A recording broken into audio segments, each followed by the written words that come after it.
He spat the words at me in the driveway like venom. "Sell that rust bucket, or stop embarrassing us." His voice carried the arrogance he wore like a suit. My brother, the golden child, the success story, the one my parents paraded.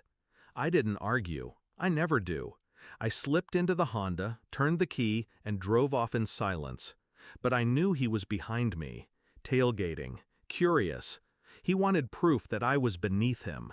It wasn't always this way. When we were kids, I worshipped him, followed him everywhere, defended him even when he didn't deserve it.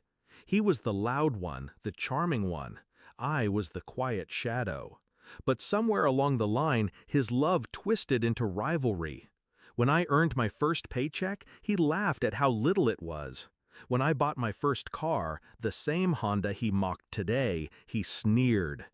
Every milestone of mine was met with disdain, as though my existence was an insult to his throne.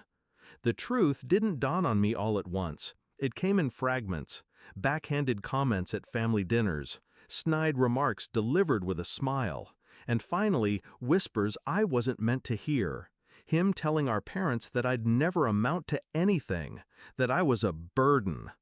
That was the cut that bled the deepest. Not because he said it, but because they believed him. I didn't lash out. I didn't try to defend myself. Instead, I started planning. I worked. While he flaunted his leased cars and maxed out credit cards, I stayed invisible, drove my old Honda, wore the same jacket for years, lived small. Every dollar I earned, I saved.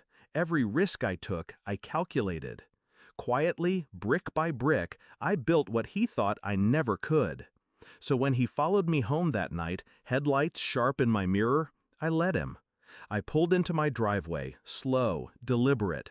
I parked the Honda, its engine coughing one last breath, and stepped out. He leaned out of his shiny SUV, smirk plastered across his face. "Figures, this dump suits you." I didn't answer. I walked to the garage, keys steady in my hand. I opened the door, and his smirk vanished. Inside, under dim fluorescent light, sat rows of machines that whispered power. A black Porsche 911, a blood-red Ferrari, a Bentley, a Mercedes, a Tesla, each polished to a mirror shine, each purchased in cash. The garage wasn't a garage, it was a cathedral, my cathedral. Years of sacrifice, of discipline, of silence, manifested in steel and chrome. He froze. His jaw slackened. The laugh died in his throat. I stepped past him, ran my hand along the Porsche's curve, and finally broke the silence. "You see rust. I see camouflage." He stuttered something, questions, excuses, disbelief, but I kept speaking, calm, measured. "All those years you mocked me, I let you. You needed to believe I was beneath you. It kept you blind. While you were busy pretending, I was busy becoming." His hands trembled against the doorframe. He wanted to be angry, but awe strangled his words. It wasn't just the cars.